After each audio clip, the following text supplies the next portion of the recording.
pessoal, sejam muito bem-vindos a mais um vídeo aqui no canal. Antes de mais, já sabem, não se esqueçam de continuar a apoiar este projeto subscrevendo o meu canal aqui em baixo. No vídeo de hoje vou-vos falar das compras de ações que efetuei durante o mês de julho. Este mês de julho, como sabem, foi marcado por alguma volatilidade nos mercados acionistas devido às tensões na China com empresas tecnológicas e também devido a outros fatores, nomeadamente a variante Delta e a própria política monetária. E, portanto, aproveitando alguma desta volatilidade que se assistiu ao longo do mês de julho, eu decidi reforçar algumas posições que já tinha no meu portfólio pessoal de ações e também adicionar uma nova posição ao meu portfólio. Começando então pela ação que adicionei ao meu portfólio, a ação em concreto foi a Greenvolt. A Greenvolt é uma empresa que já falamos muito recentemente aqui num vídeo no canal, sendo que esta empresa efetuou o seu IPO na Bolsa de Valores portuguesa muito recentemente. Genericamente, houve aqui alguns motivos que me levaram a investir nesta empresa em específico. Em primeiro lugar, o setor em que se encontra. Porquê? Porque considero que é um setor com bastante potencial e, para além disso, considero também que a empresa tem feito um conjunto de aquisições e pretende crescer via aquisições, sendo uma estratégia, a meu ver, interessante. Aqui neste ponto destaco a aquisição da Bioridium, que basicamente é uma empresa polaca com um conjunto bastante diversificado de projetos a nível do setor eólico e também do setor fotovoltaico. Para além disso, um outro motivo que também me levou a investir nesta empresa foi o facto de ser gerida por João Manso Neto. João Manso Neto é o antigo CEO da EDP Renováveis, tendo aqui, portanto, uma vasta experiência neste setor.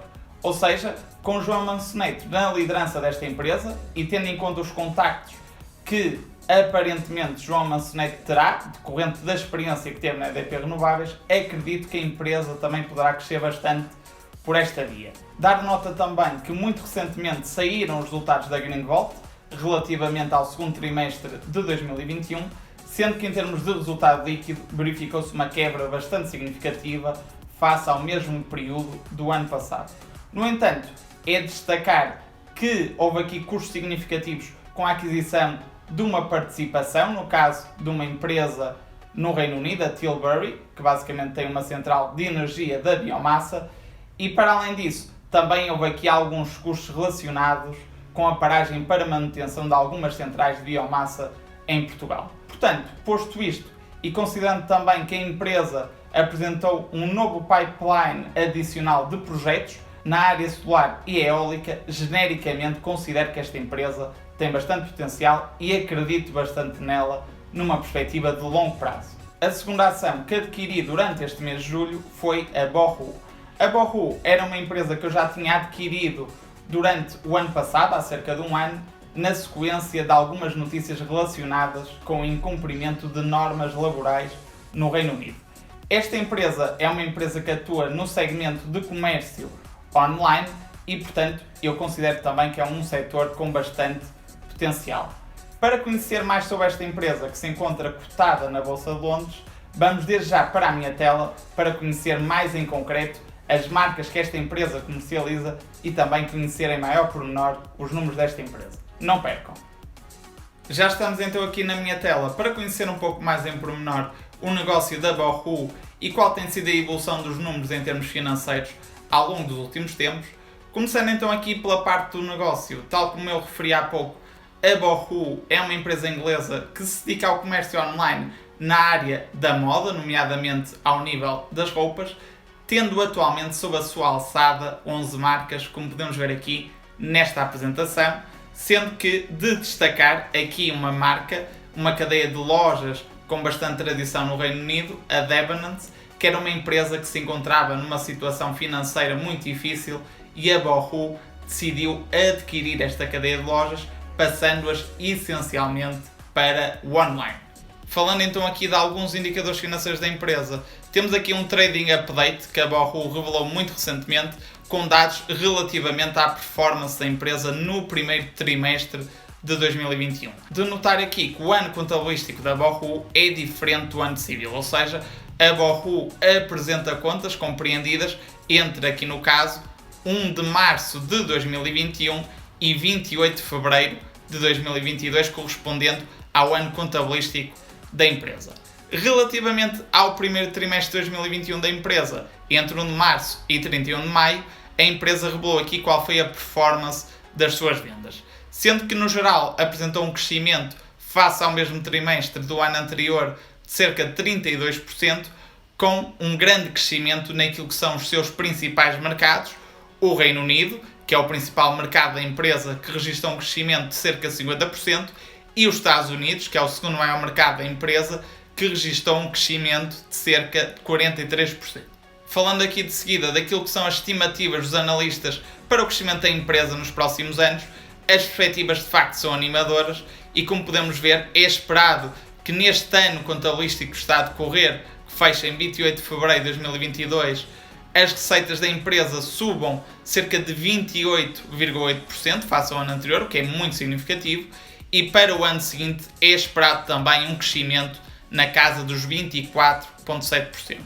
Se olharmos para aquilo que foi os desempenhos da empresa nos anos anteriores, esta empresa tem sido um claro exemplo de grande crescimento, com taxas de crescimento muito significativas ao longo dos últimos anos. Por outro lado, se olharmos para a estimativa do lucro por ação em 2022 e 2023, verificamos que no caso de 2022 é esperado um lucro por ação de cerca de 11 pences, o equivalente a cêntimos em euros, e em 2023 é esperado um lucro por ação de 14 pences.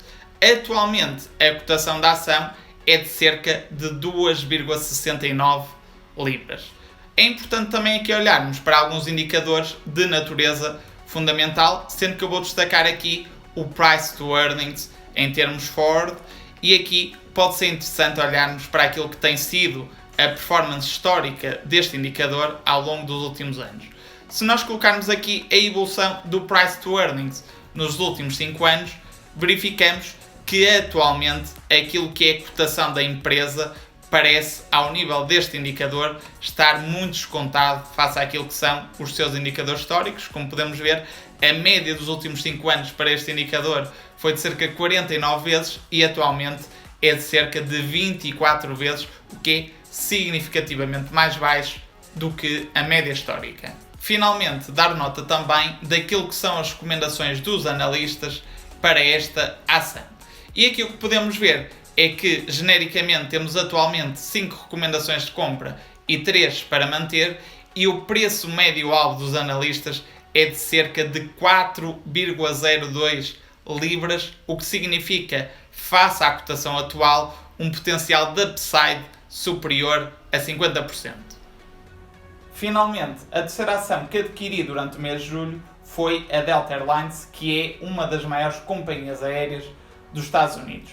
Aqui, mais uma vez, foi um reforço de posição, uma vez que eu já tinha adquirido ações da Delta Airlines na altura de março-abril de 2020, na sequência da erupção da pandemia de Covid-19, e durante este mês de julho optei por reforçar a minha posição, porque durante este mês, ao nível desta ação, houve aqui alguma volatilidade, muito devido ao aumento dos casos da variante Delta. Houve aqui algum receio por parte dos mercados que de alguma forma os governos pudessem recuar nas medidas de confinamento.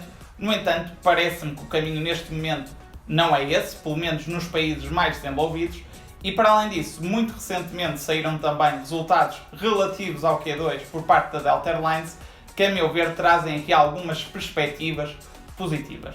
Desde logo, a empresa, do ponto de vista do cash flow operacional, já apresentou um cash flow operacional positivo neste segundo trimestre de 2021, e no que diz respeito à receita, ao nível de passageiros, mas também no segmento corporate, ou seja, no segmento de empresas, verifica-se uma retoma cada vez maior e uma receita em níveis substancialmente e cada vez mais próximos do período pré-Covid, o que deixa a adivinhar aqui de facto uma recuperação significativa da atividade da empresa nos próximos trimestres com o aumento da vacinação. Para além disso, queria também aqui destacar que obviamente há aqui um ponto menos bom, que teve a ver com todo este período de pandemia que afetou de sobremaneira o balanço da empresa. Portanto, a empresa teve aqui um período muito difícil em que a atividade era altamente deficitária e necessitou-se por isso de endividar, e isso obviamente teve impactos significativos em termos de balanço. Portanto, pode ser uma situação que possa ter eventualmente algum impacto nos próximos anos e também retirar aqui um pouco de valor à empresa. Da minha parte é tudo por hoje. Caso tenham gostado do vídeo, deixem o vosso like e partilhem. E caso ainda não o tenham efetuado, subscrevam aqui o canal. Não percam o próximo vídeo e até à próxima. Obrigado!